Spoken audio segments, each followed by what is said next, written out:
गोव्याचे माजी उपमुख्यमंत्री ॲडव्होकेट दयानंद नार्वेकर आणि त्यांची पत्नी सुषमा नार्वेकर यांच्या मुलाचा जन्म 28 फेब्रुवारी 1992 रोजी झाल्यामुळं त्याचा जन्मदाखला खराच आहे असं निरीक्षण नोंदवून म्हापशाच्या प्रथम श्रेणी न्यायालयानं या पती-पत्नीला सर्व आरोपांमधून मुक्त केलंय।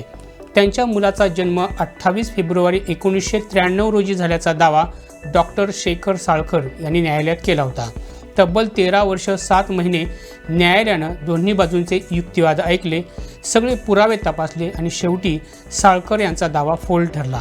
हे प्रकरण सुरू झालं डिसेंबर 2010 मध्ये। ॲडव्होकेट नार्वेकर यांचे पुत्र गणेशराज नार्वेकर यांची 15 वर्षांखालील क्रिकेट संघात सामना खेळण्यासाठी निवड झाली होती। तेव्हा स्वतः नार्वेकर हे गोवा क्रिकेट संघटनेचे अध्यक्ष होते। याच मुद्द्यावर बोट ठेवत संघटनेच्या तत्कालीन कार्यकारिणीचे सदस्य डॉक्टर शेखर साळकर यांनी 23 डिसेंबर 2010 रोजी म्हापसा पोलीस स्थानकात एक तक्रार दाखल केली होती।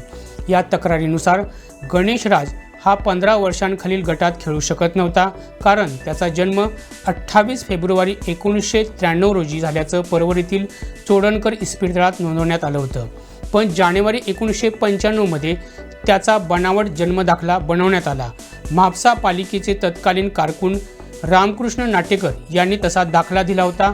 नार्वेकर यांनी राजकीय वजन वापरून हा दाखला बनवला होता असं या तक्रारीत नमूद करण्यात आलं होतं। याच बनावट जन्मदाखल्याच्या आधारे 2005, 2006, 2006-7, 2007-8 अशी 3 वर्ष त्याची संघात निवड करण्यात आली असा दावा देखील डॉक्टर साळकर यांनी केला होता।